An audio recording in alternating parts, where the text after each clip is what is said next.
안녕하세요. 김난주 국어논술 스피치 학원입니다. 오늘은 2020년 3월 31일이에요. 시간 금방이다. 그니까요. 대면 반가워. 안녕.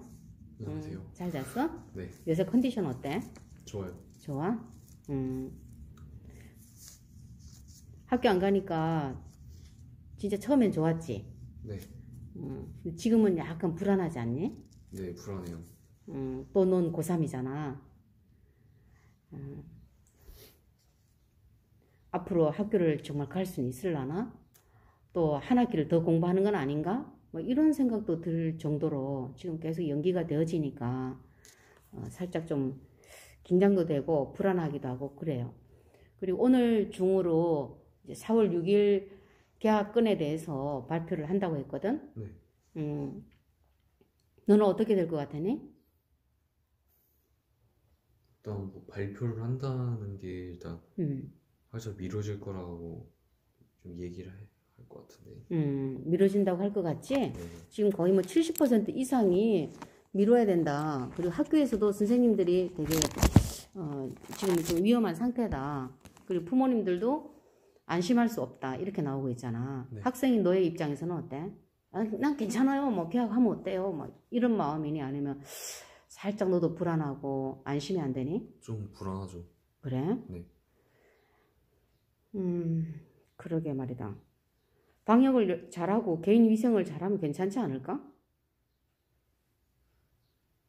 그럴 수도 있긴 한데, 근데 워낙 학교는 거의 다 애들끼리 다 붙어 있고 밀집 공간이니까.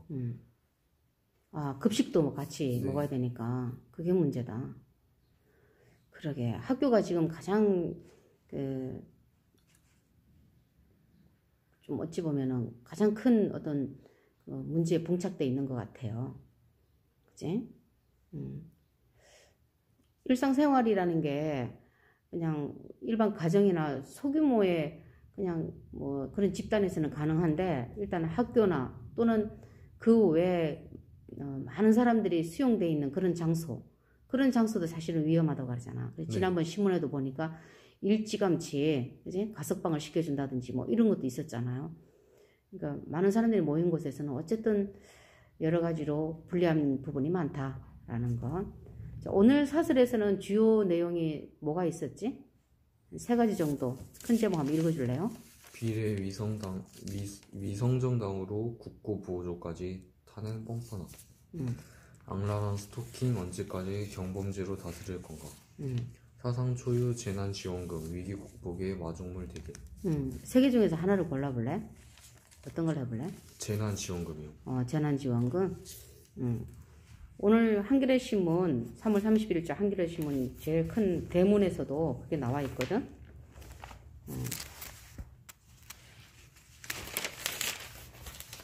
제일 1면에 최대 100만 원 중앙정부 첫 긴급 재난지원이라는 제목으로 이렇게 진짜 대문짝만하게 기사가 실렸어요. 그게 이제 사설에도 나와 있는데 그 내용 모두 몇 문단어로 돼 있니? 색연필로 표시 한번 해봐요. 5문단. 5문단? 네. 그래서 내가 어떤 기사나 이런 사설을 읽을 때는 가장 이해하기 쉽게 문단마다 표시를 일단 해주고요. 그리고 그 제목에 대한 이해를 해보는 게 굉장히 중요해요. 제목에 대한 이해. 네. 그 제목을 네가 한번 풀어봐봐. 자, 그 사설 제목은 사상 초유 재난지원금 또? 위기 극복의 마중물 대결. 그걸 너의 말로 안 풀어서 설명을 해봐. 무슨 뜻인지. 제목만 잘 내가 해석을 해도 그 사설 내용 전체에 대한 이해를 좀 도와줄 수 있거든. 무슨 말일까? 지금 힘들어하는 국민을 위해서 지원을 해준다는 거죠. 그게 사상 초유라는 거지. 네. 이게 흔한 일이 아니라 정말 드물 일, 그지? 그래서 위기를 극복할 수 있는 마중물이 되기를 원한다. 마중물이 뭔지 아니? 아니요.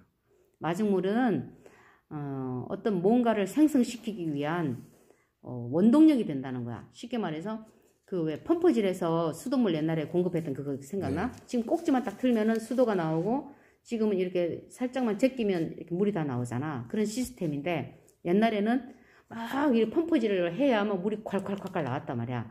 근데 아무것도 없는 상태에서는 아무리 눌러도 이게 펌프가 되질 않아요. 근데 거기다가 아예 물을 한 바가지 있잖아. 넣어. 그 물이 바로 마중물이야. 그러니까 많은 물이 나오게 하기 위해서는 가장 기본적인 있잖아. 그러니까 알을 꺼내 먹으려면 밑알을 넣어야 한다. 이런 속담도 있지. 네. 그러니까 그냥 아무것도 없는 상태에서 암탉 보고 알라라 그러면 되게 그 닭들도 긴장이 되는 거야. 근데 알이 하나 딱 나 있잖아. 둥지에. 그럼 여기다 알을 낳는 거구나 하고 되게 편안한 마음으로 이제 산란을 할 수 있는 것처럼 내가 많은 물을 가지고 오기 위해서는 그 마중물을 이렇게 넣었을 때 펌프질을 이렇게 몇 번만 하면 물이 확 나오거든. 그러니까 이 100만 원이라는 이 돈이 뭐 최대가 그렇다는 거야. 다 100만 원 주겠다는 건 아니고. 네. 그러니까 누구에게 줄 것인지 그것도 이제 다 정하겠지. 소득 하위 70% 이하의 1,400만 가구에게 주겠다는 거잖아요. 그러니까 그 사람들에게 이 100만 원만큼의 그 마중물 역할을 하는 그 돈이 우리나라 경기를 어떻게 해준다? 응? 어떻게 해준다? 활성화 시켜줄 수 있는 하나의 계기가 된다는 거야. 그걸 이제 그런 소망을 담은 내용이 되겠어요. 그지? 그럼 한번 이거 전체적인 거 한번 읽어보세요. 한 3분 정도, 3분이나 5분 정도 될 것 같아요. 읽어줘요. 정부가 코로나19 사태로 어려움을 겪는 중 하위소득 각국에 긴급 재난지원금을 지급하는 방안을 확정했다. 중앙정부가 재난을 이유로 대다수 국민에게 지원금을 주는 것은 사상 초유의 일이다. 서울, 경기 등 일부 지방자치단체에서 선제적으로 추진한 재난기본소득 지급이 촉매제 고시를 했지만 국민의 삶과 경제가 그만큼 유례가 없을 정도로 큰 타격을 받고 있는 현실을 반영한 것이다. 한국은 감염증 대처를 잘해 전 세계로부터 큰 박수를 받고 있다. 이번 조처가 국민의 한뜻이 되어 경쟁 위기도 슬기롭게 극복하는 마중물이 되기를 바란다. 정부는 30일 문재인 대통령 주재로 열린 3차 비상경제회의에서 소득 하위 70% 가구에 대해 1인 가구 40만원부터 4인 이상 가구에 100만원까지 재난지원금을 지급하기로 결정했다. 소득 하위 70% 이하는 우리나라 전체 2100만 가구 중 1400만 가구에 해당한다. 정부가 지급 대상을 넓힌 것은 코로나발 경제 충격으로 국민 대다수가 큰 고통을 겪는 현실을 고려한 것이다.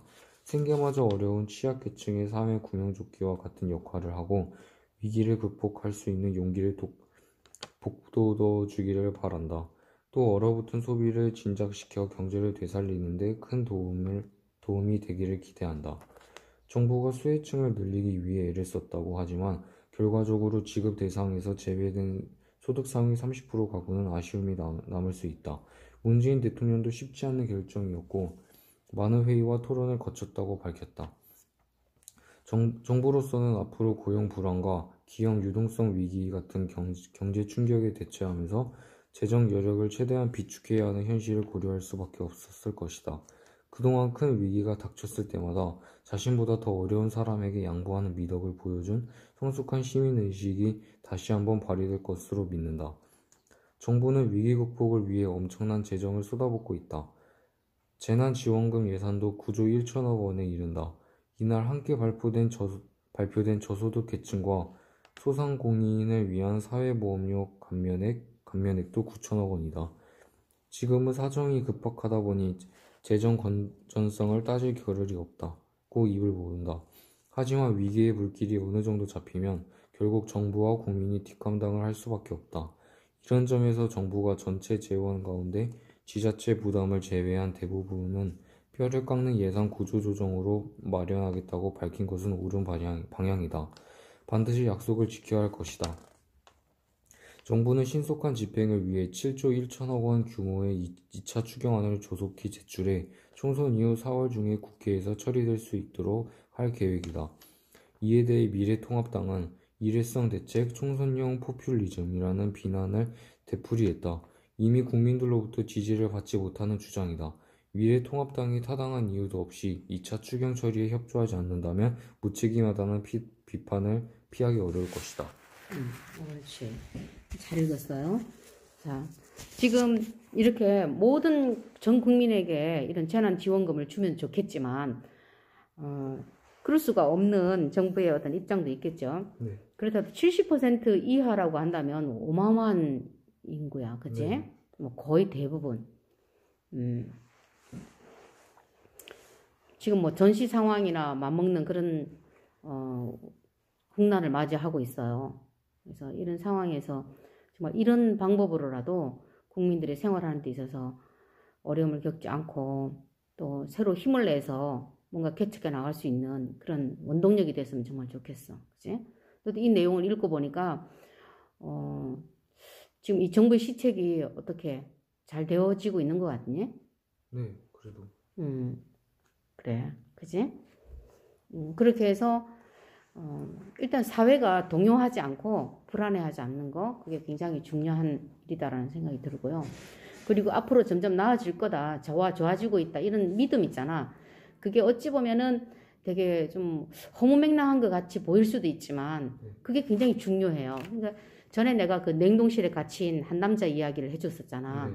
사실 그 냉동실은 불이 꺼져 있었지만 작동이 안 되는 냉동실이었음에도 불구하고 그 사람은 난 이제 죽겠구나. 자기 스스로 그 위험성 그리고 그 두려움에 휩싸여서 자기 스스로 죽음을 초래한 거나 마찬가지예요. 그래서 우리도 이런 코로나쯤이야.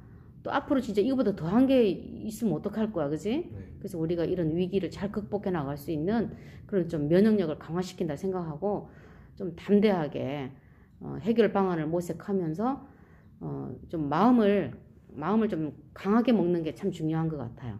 그리고 내가 할 수 있는 일이 뭐가 있나 좀 적극적으로 대처할 수 있는 방안들 있잖아. 자꾸 사람들이 의기소침해지면 생각도 줄어든다? 뇌도 위축이 되는 것 같아요. 그래서 내가 마음이 밝아지고 자신감이 충천하면은 해결 방법도 막 아이디어가 생겨나. 그래서 이런 때에 이런 걸 오히려 위기를 기회로 삼을 수 있는 방법은 없나? 그럼 예를 들면 그 학교에서도 원격 수업을 한다고 하잖아. 평소에는 그냥 오프라인상에서 수업이 다 진행이 가능했는데 선생님들이 시대가 바뀌고 있구나. 그걸 빨리 알아차리는 사람들은 어떻게? 원격 수업에 적응을 해야지.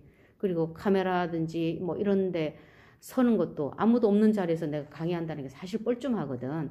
그런 것들도 한번 경험해보고 처음이 어렵지. 자꾸 하다 보면은 이게 담력이 생긴다고. 그래서 좀 긍정적인 차원에서 말이야.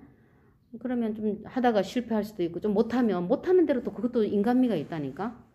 그렇게 해서 앞으로 어떤 상황이 닥쳐도 대처해 나갈 수 있는 그런 방안들이 있었으면 좋겠다 싶어요. 새롭게 적응해야 될 부분들이 많은데 네가 지금 고른 이 사상 초유의 재난지원금에 대해서 이제 위기를 극복할 수 있는 하나의 계기가 되었으면 좋겠다는 글을 읽었잖아. 여기서 중심 내용은 뭐라고 생각해? 한 번 읽고 네가 파악하기는 힘들겠지만. 그래도 정부가 우리가 지금 힘든 걸 알고 지원을 하고 싶어가지고 이렇게 무슨 회의를 열었다고 했잖아요. 대책회의. 네, 대책회의 열어가지고 그래도 우리한테 도와주는 모습이 더 보기 좋고 그리고 여기서 70%만 지원해주고 30%는 어떻게 할 거냐고 반발이 좀 있었잖아요. 근데 정부가 솔직히 이것도 되게 힘든 결정이었다고 하고 어려운 사람부터 돕는 게 맞다고 생각해가지고 이렇게 한 것 같아요. 그래서 용기를 내서 결단한 정부의 어떤 이런 대책에 대해서 나는 긍정적으로 검토를 하고 있구나. 네. 그치? 그래. 사람들이 말은 안 해서 그렇지.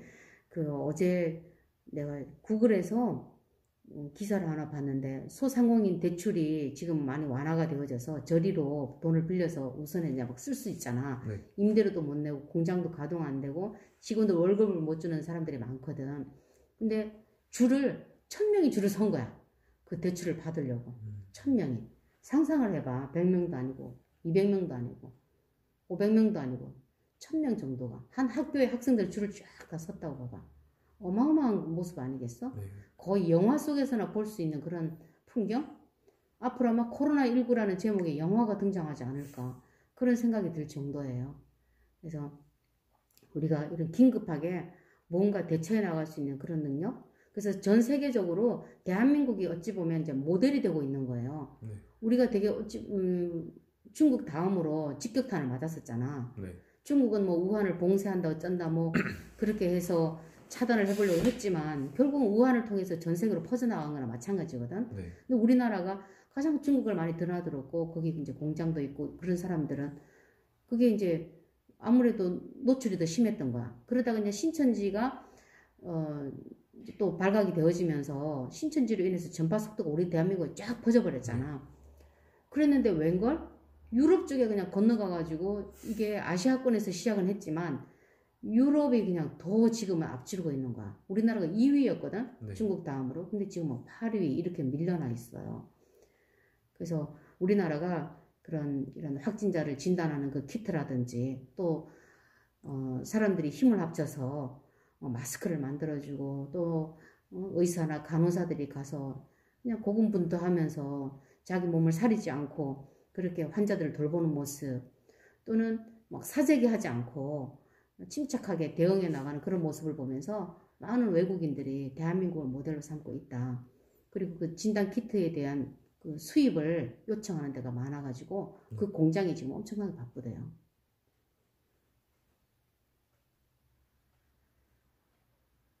그런 거야. 그래서 모든 위기를 당했을 때는 나 끝났구나. 절벽 끝이구나. 그래서 벼랑 끝에 섰을 때 떨어져 죽는 사람이 있는가 하면 어떤 사람은 어때? 떨어져 죽지 않고 뭘 해? 응? 오히려 벼랑 끝에서 날아. 날갯짓을 할 수 있는 기회가 되는 거야. 새로운 세계로 나아가는. 너의 이름하고 너무 비슷하지 않니? 알을 깨고 나오면 네. 응? 다시 새가 돼서 한 마리 새가 돼서 넓은 창공을 향해서 비행할 수 있는.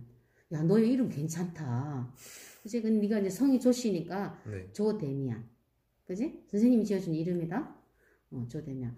이번 기회에 진짜 헤르만 헤세의 데미안이라는 그 책을 네. 한번 읽어봐. 그래서 구하기가 힘들면은 오디오로도 한번 들어보고 또 동화서점 가서 한번 물어봐. 데미안 파냐고. 분명히 있을 거야. 그런 책 괜찮겠다. 지난번 내가 패스트 소개해가지고 진짜 많이 읽었거든. 네. 이번에 태양신문에도 실린 거 봤었지? 네. 그것처럼 너도 데미안 읽고 한번 그 내용에 대해서 이해도 할 겸 또 너의 이름에 대한 어떤 자긍심 이런 것도 가질 수 있었으면 좋겠어요. 자, 오늘은 2020년 3월 31일 화요일 한겨레 신문 사설 내용 이게 첫 번째였나? 네. 맨 위에 실려 있었던 사상초유 재난지원금 위기 극복의 마중물 대길이라는 내용의 사설을 한번 우리 데미안과 함께 다뤄봤습니다. 여러분 위기는 기회라고 흔히 말하잖아요. 근데 그거를 기회로 받아들이는 사람만이 기회로 만들 수 있는 것 같아. 그건 누가 알려줘서 하는 게 아니라 자기 스스로 깨닫는 건데 항상 자기 자신을 이렇게 잘 단도리 하면서 오히려 이런 기회에 자율학습할 수 있는 그런 시스템, 패턴 또는 그런 학습 능력 이런 걸 갖출 수 있는 많은 어려움을 부정적으로만 판단하지 않고 긍정적으로 재해석할 수 있는 그런 대한민국의 청소년들이 되었으면 좋겠어요. 오늘 수업은 여기까지입니다. 수고했어요. 네.